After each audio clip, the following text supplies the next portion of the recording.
ಕರ್ತನಲ್ಲಿ ನಮಗೆ ಅತ್ಯಂತ ಪ್ರಿಯರಾದ ದೇವಮಕ್ಕಳೆಲ್ಲರಿಗೂ ನಮ್ಮ ಕರ್ತನೂ ನಮ್ಮ ರಕ್ಷಕನೂ ಆದ ನಮಗೋಸ್ಕರವಾಗಿ ಪ್ರಾಣ ಕೊಟ್ಟಂತಹ, ಮರಣವನ್ನು ಜಯಿಸಿದಂತಹ ಯೇಸು ಕ್ರಿಸ್ತನ ಉತ್ತಮವಾದಂತಹ ನಾಮದಲ್ಲಿ ಹೃದಯಪೂರ್ವಕವಾಗಿ ಶುಭವನ್ನು ತಿಳಿಸುತ್ತೇನೆ.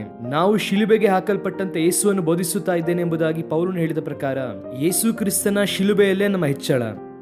ಆತನ ರಕ್ತದಿಂದ ದೇವರು ನಮ್ಮನ್ನು ತೊಳೆದಿದ್ದಾರೆ, ಪರಿಶುದ್ಧಗೊಳಿಸಿದ್ದಾರೆ, ಆತನ ಮಕ್ಕಳನ್ನಾಗಿ ಮಾಡಿಕೊಂಡಿದ್ದಾರೆ, ಆತನಿಗೋಸ್ಕರವಾಗಿ ರಾಜ್ಯವನ್ನಾಗಿಯೂ ಅರಸರನ್ನಾಗಿಯೂ ಮಾರ್ಪಡಿಸಿದ್ದಾರೆ. ಯಾರು ಹೃದಯಪೂರ್ವಕವಾಗಿ ದೇವರನ್ನು ಸೇವಿಸುತ್ತಾರೋ, ಆರಾಧಿಸುತ್ತಾರೋ, ಸ್ತುತಿ ಸಿಂಹಾಸನದ ಮೇಲೆ ದೇವರು ಆಸೀನನಾಗಿದ್ದಾನೆ. ಪ್ರತಿದಿನ ಬೆಳಗ್ಗೆ ಎದ್ದ ನಂತರವಾಗಿ ಕರ್ತನನ್ನು ಮನಪೂರ್ವಕವಾಗಿ ಆರಾಧಿಸಿರಿ, ಸ್ತುತಿಸಿರಿ. ಸ್ತುತಿಯ ಧೂಪ ನಮ್ಮ ಮನೆಗಳಿಂದ ದೇವರ ಸಮ್ಮುಖಕ್ಕೆ ಸೇರುವುದಾದರೆ ಆಶೀರ್ವಾದವು ಕೃಪಾ ಸಿಂಹಾಸನದಿಂದ ನಮ್ಮ ಮೇಲೆ ಸುರಿಸಲ್ಪಡುತ್ತದೆ. ದಿನನಿತ್ಯವೂ ಕೂಡ ಸತ್ಯವೇದದಿಂದ ಒಂದು ವಾಗ್ದಾನವನ್ನು ಧ್ಯಾನಿಸುತ್ತಾ ಇದ್ದೇವೆ. ನಿಮ್ಮಲ್ಲಿ ಅನೇಕರು ಈ ವಾಗ್ದಾನದ ಮೂಲಕ ಆಶೀರ್ವದಿಸಲ್ಪಟ್ಟಿದ್ದೀರಾ. ಈ ದಿನದ ವಾಗ್ದಾನಕ್ಕಾಗಿ ಸತ್ಯವೇದವನ್ನು ತೆಗೆದು ಯೆಶಾಯನ ಪುಸ್ತಕ 27ನೇ ಅಧ್ಯಾಯ 6ನೇ ವಾಕ್ಯವನ್ನು ಓದೋಣ. The book of Isaiah chapter 27 and verse 6. ಮುಂದಿನ ಕಾಲದಲ್ಲಿ ಯಾಕೋಬು ಬೇರೂರುವುದು, ಇಸ್ರಾಯೇಲು ಹೂ ಬಿಟ್ಟು ಚಿಗುರುವುದು, ಆ ವೃಕ್ಷವು ಭೂಮಂಡಲವನ್ನೆಲ್ಲ ಫಲದಿಂದ ತುಂಬಿಸುವುದು. ದೇವರಿಗೆ ಮಹಿಮೆ ಉಂಟಾಗಲಿ. ಬಹಳ ಅದ್ಭುತವಾದ ವಾಗ್ದಾನ.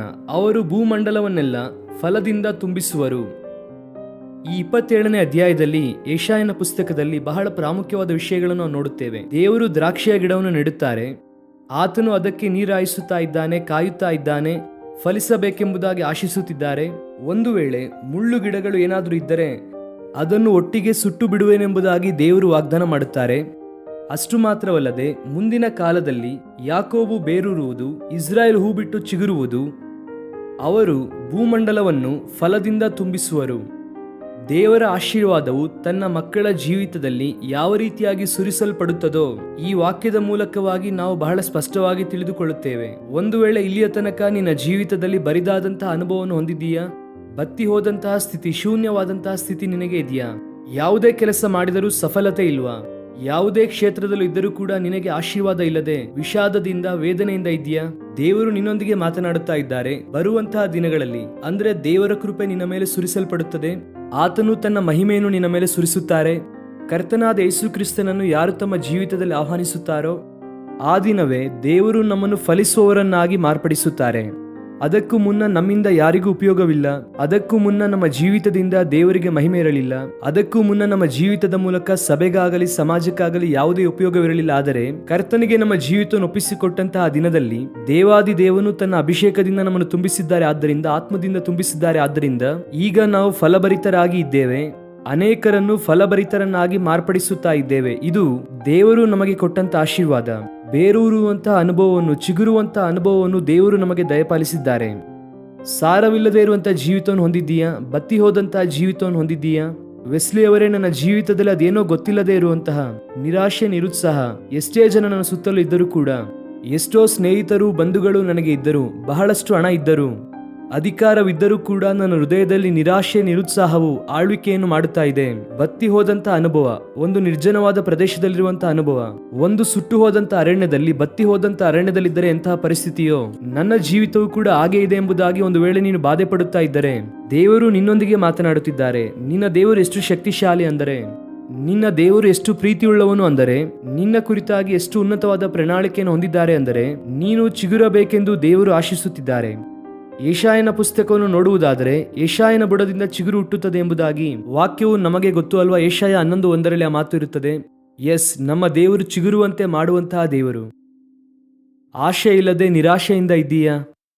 ಯಾವುದೇ ಕೆಲಸವನ್ನು ಮಾಡಿದರೂ ಕೂಡ ಸಫಲತೆ ಇಲ್ವಾ? ದೇವರ ಪಾದದ ಬಳಿಗೆ ಬಾ, ಆತನಿಗೆ ಮೊರೆ ಇಡು, ಯಥಾರ್ಥವಾದ ಮನಸ್ಸಿನಿಂದ ಪ್ರಾರ್ಥಿಸು.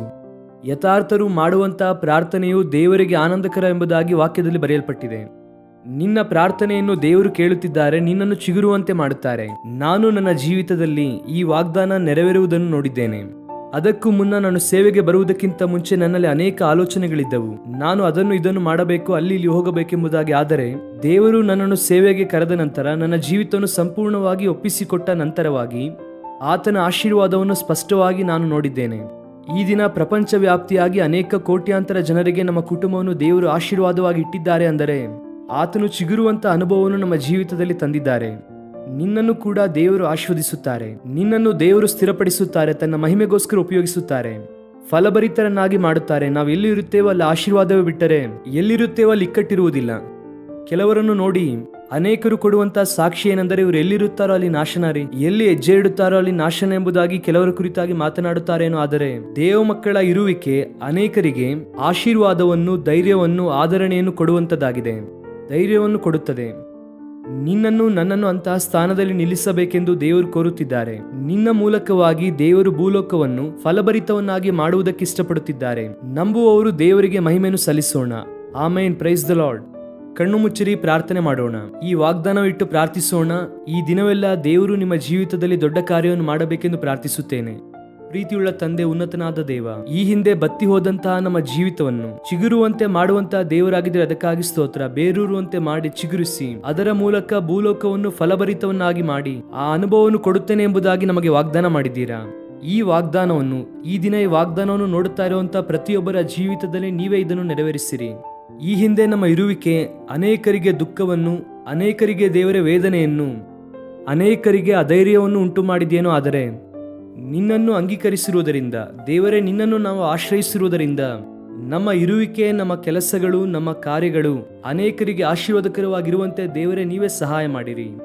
ಭೂಲೋಕಕ್ಕೆ ನಿಮ್ಮ ಮಕ್ಕಳು ಆಶೀರ್ವಾದವಾಗಿರಬೇಕೆಂಬುದಾಗಿ ನೀವು ಬಯಸುತ್ತಾ ಇದ್ರೆ ಅದಕ್ಕಾಗಿ ನಿಮಗೆ ಮಹಿಮೆ ಸಲ್ಲಿಸುತ್ತಾ, ಯಾರೋ ಅನಾರೋಗ್ಯದಲ್ಲಿದ್ದಾರೋ ಸ್ವಸ್ಥತೆ ನೀಡಿ, ವೇದನೆಯಲ್ಲಿರುವವರನ್ನು ಬಲಪಡಿಸಿರಿ, ಆರ್ಥಿಕ ಸಂಕಷ್ಟದಲ್ಲಿರುವವರನ್ನು ಮೇಲೆತ್ತಿರಿ, ಮಹಿಮೆಯಿಂದ ತುಂಬಿಸಿ ಅದ್ಭುತವನ್ನು ಮಾಡಬೇಕೆಂದು ಕೋರುತ್ತಾ ಯೇಸು ಕ್ರಿಸ್ತನ ಉನ್ನತವಾದ ನಾಮದಲ್ಲಿ ಬೇಡಿ ಹೊಂದಿಕೊಳ್ಳುತ್ತೇವೆ ನಮ್ಮ ತಂದೆಯೇ. Amen, amen. God bless you dear friends. Have wonderful day.